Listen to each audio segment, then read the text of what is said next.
Good morning, mate. 안녕하세요.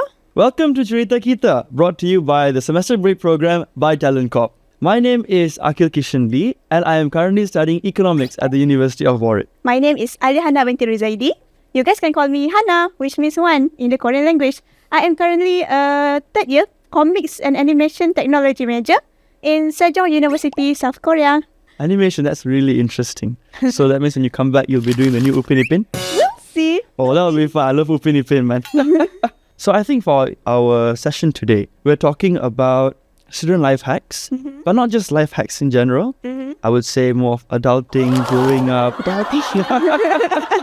So I think our first question is, how does it feel to transition from living, at home with the comfort of your parents and everything, Malaysia, to being thrown into the deep end, all the way in a different country? Can you start first? It's very tough for me. Fair enough, it's okay. So for me, right, what's interesting is my whole life, I think I've been a mama's boy. But, when I turned 20 and I had to study in the University of Warwick by myself, I have to admit it was quite scary.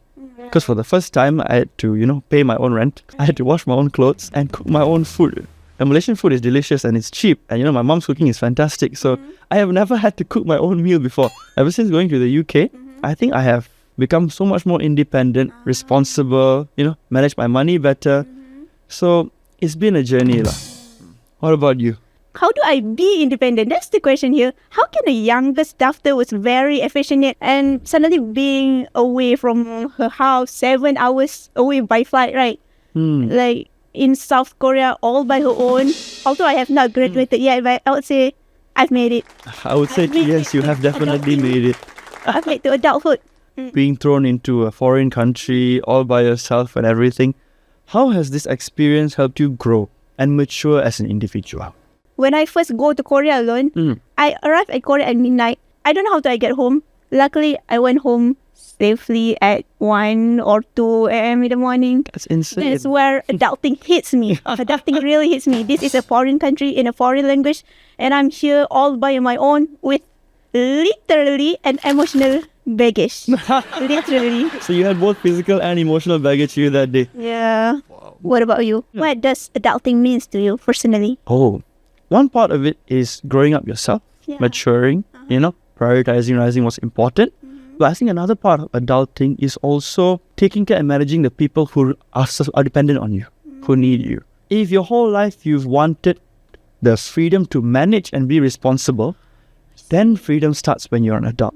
But if you've always wanted to, be free of responsibilities and, you do whatever you want with no consequences, then freedom ends when you become an adult, because that's when the responsibilities pile up. It's a good... Yeah, it's all about the mindset, how you view things. Right.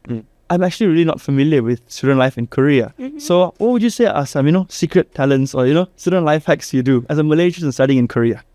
Like you said, managing money is something that you have to learn, actually. And you have to be responsible for the money, like especially for our scholarship students, that we have to be aware that the money that we have now is not ours. It's only It's borrowed to us, lent to us. It's borrowed to us. And we have to pay it back, although not in full.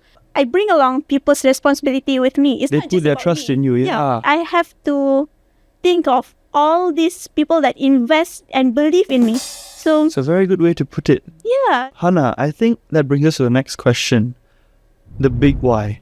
So I was going to ask you what is your big why, but I think it's better if you give us some background on what the big why is actually. The big why is the reason that we're doing something through a book called The 7 Habits of Highly Effective People. Said that begin with the end in mind. What's a good saying? The intention on why we're doing something is very important for us to stay motivated until the very end. I would say my big why is my parents. When I feel like I'm stuck at something, I would think of my parents and how much have they suffered for me.